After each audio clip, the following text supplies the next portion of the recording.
हम ओबीसी के पीवाईक्यू करने वाले हैं, जो कि आपको पता ही है बहुत एक इम्पॉर्टेंट सब्जेक्ट है। तो फर्स्ट क्वेश्चन से शुरुआत करते हैं without wasting any time. Brightness थोड़ी ज़्यादा है।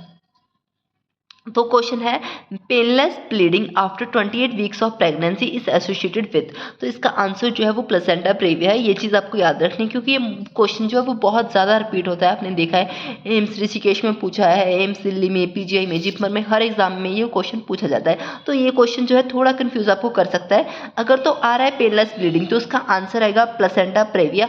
अगर आ रहा है पेनफुल एक्टिव ब्लीडिंग तो उसका आंसर आएगा अब्रप्टिव प्लेसेंटा। इस बात का आपको खास ध्यान रखना है। उसके बाद नेक्स्ट क्वेश्चन है when the upper segment of contract the lower segment relaxes. इसको क्या बोलते हैं? जब अपर सेगमेंट जो है वो कंट्रैक्ट हो जाता है, लोअर सेगमेंट जो होता है रिलैक्स हो जाता है, उसको क्या बोलते हैं? उसको बोलते हैं पोलैरिटी ऑफ यूट्रस। उसके बाद pH of vagina become acidic. किस की वजह से जो वजाइना की पीएच है वो एसिडिक हो जाती है? तो इसका आंसर है डॉर्लिन बैसिलस जो है ये बैक्टीरिया है उसकी वजह से। उसके बाद क्वेश्चन है neural tube defects can be prevented by. तो इसका आंसर है मैटरनल फोलेट सप्लीमेंट्स। क्योंकि क्या होता है अगर जो मदर है उसमें फॉलिक एसिड की डेफिशिएंसी हो तो उसको क्या हो जाता है, न्यूरल ट्यूब डिफेक्ट जो है बच्चे को हो जाती है। इसीलिए इस चीज़ को प्रिवेंट करने के लिए हम क्या करते हैं, मैटरनल फोलेट जो है सप्लीमेंट देते हैं। उसके बाद इसको हम ये भी बता सकते हैं, इसका ये भी एक क्वेश्चन पूछा गया है एग्जाम में। क्वेश्चन इज दिस दो dose of IFA for pregnant lady in anaemia मुक्त भारत कैंपेन। इसका क्या आंसर है 65 mg 500 mcg। इसमें क्या होता है IFA का मतलब क्या होता है iron and folic acid. Folic acid की हम सप्लीमेंट देती हैं। 500 माइक्रोग्राम जो है हम फॉलिक एसिड देते हैं एक प्रेग्नेंट लेडी को। क्यों? किसके लिए? क्या करने के लिए? मेगाब्लास्टिक एनीमिया और न्यूरल ट्यूब डिफेक्ट को प्रिवेंट करने के लिए। ठीक है। उसके बाद नेक्स्ट क्वेश्चन है The nurse is aware that the best place to detect fetal heart sound in the first trimester of pregnancy में जो पेशेंट की जो बच्चा है उसकी फीटल हार्ट साउंड मतलब सुनने के लिए बेस्ट प्लेस कहाँ पे है? तो इसका आंसर है अबव द सिम्फिसिस प्यूबिस।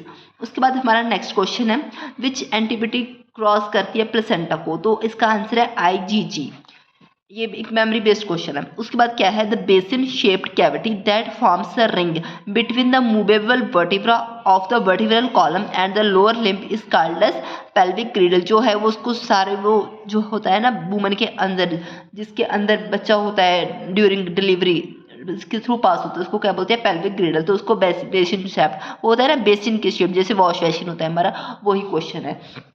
उसके बाद a hormone that prevents menstruation and maintain pregnancy bye sustaining the function of the corpus luteum. इसको क्या बोलते हैं? Human chronic gonadotropin HCG hormone बोलते हैं इसको। ये क्या करता है प्रेगनेंसी को क्या करता है मेंटेन करके रखता है।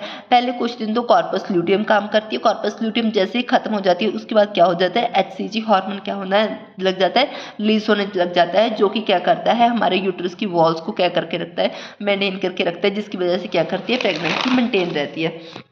उसके बाद in the foetal skull the bregma is found at the junction of sagittal coronal. इस अगर आप मेरी आईडी में जाके देखोगे शॉर्ट्स में तो मैंने इसकी इमेज भी अपलोड की हुई है। इसकी इमेज से आपको पूरा समझ में आ जाएगा कि कहाँ पे ब्रैगमा होता है, उसमें पूरा इमेज में दिखाया हुआ है at the sagittal coronal and frontal suture पे।